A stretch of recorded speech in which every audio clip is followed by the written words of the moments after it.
တော့ပြပေးပါမယ်ရှင်။လိုက်လေးကအားကုန်နေလို့အတန်လေးကနည်းနည်းတိုးလို့ရှင်တော့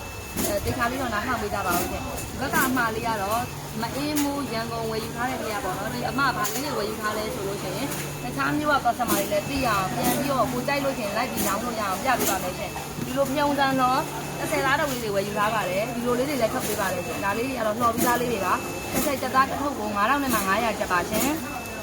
ဒီလိုချင်းဒါထုံးစံတိုင်းပေါ့နော်ဒီလိုစီတင်ချင်းသက်ရင်းလက်ထက်အထောင်းချိုးအထောင်းဆက်အထောင်းလိုင်းကအရသာ၄မျိုးရမယ်ဒီလိုတုပ်လေးတွေကအများကြီး1000ကျပ်ပါဒီလိုချင်းရင်ဒီအညွန့်နဲ့အချိုးဆက်လေးတွေဝယ်ယူထားတယ်ဒါလေးတွေကမြေပဲစုံလေးနဲ့နှက်ပေးထားတယ်ဒီကနေ့ကအညွန့်လိုင်းလေးတွေကဒါလေးတွေကအများကြီး2000ကျပ်ပါပြီးလို့ရှိရင်ဒီလိုနှစ်ပြန်ရှယ်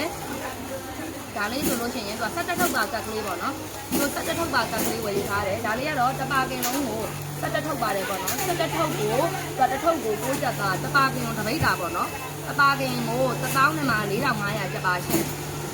ပြီးလို့ရှိရင်ဒီလိုရွှေဥကျော်30လားတုပ်လေးတွေလည်းဝယ်ယူအားပေးသွားတယ်ရွှေဥကျော်တုပ်လေးတွေကတော့ဒီဘက်ကပေးသေးလေးကရွှေဥကျော်30လားတစ်ထုတ်ကို1000နဲ့မှ200ကျပ်ပါရှင်ပြောင်းမှုပွားကြော်လေးတွေပါမယ်ပြောင်းမှုပွားကြော်လေးတွေကဒါလေးတွေက30ကျပ်သားတစ်ခုကို1000နဲ့မှ250ကျပ်ပါဒီလို30သားလေးတွေထုတ်ပေးပါတယ်နောက်ထပ်ကြော်ပဲလုံးကြော်လေးတွေပါမယ်ကြော်ပဲလုံးကြော်တာလေးတွေက30သားတုပ်လေးတွေပါကြော်ပဲလုံးကြော်လေးတွေကသူက30သားတစ်ထုပ်ကို1000နဲ့မှ400ကျပ်ပါရှင်လို့ရှိရင်အဲကြော်မျိုးစုံမိမိတိုင်းနဲ့တက်ရဝယ်ယူနိုင်ပါတယ်မိမိတိုင်းနဲ့တက်ရ၄ချိန်ဝယ်ယူနိုင်ပါတယ်လေးတွေကလည်းဝယ်တဲ့လူတိုင်းမပါမသိပါကြတယ်ပေါ့နော်ဒါလေးတွေကတော့မြေပဲပွားကြော်လေးတွေ30သားကို1000နဲ့မှ600ကျပ်ပါရှင်ဒီလိုလက်ဖက်ထုတ်လေးတွေကလည်းဝယ်တဲ့လူတိုင်းမပါမသိပေါ့နော်အရန်ရောင်းရတဲ့ပစ္စည်းလေးတွေလည်းဖြစ်ပါတယ်ရှင်ပစ္စည်းလေးတွေမျိုးစုံကြော်ညာပေးထားပါတယ်ရှင်ဒီလိုစိတ်တိုင်းကအာယူနိုင်ပါတယ်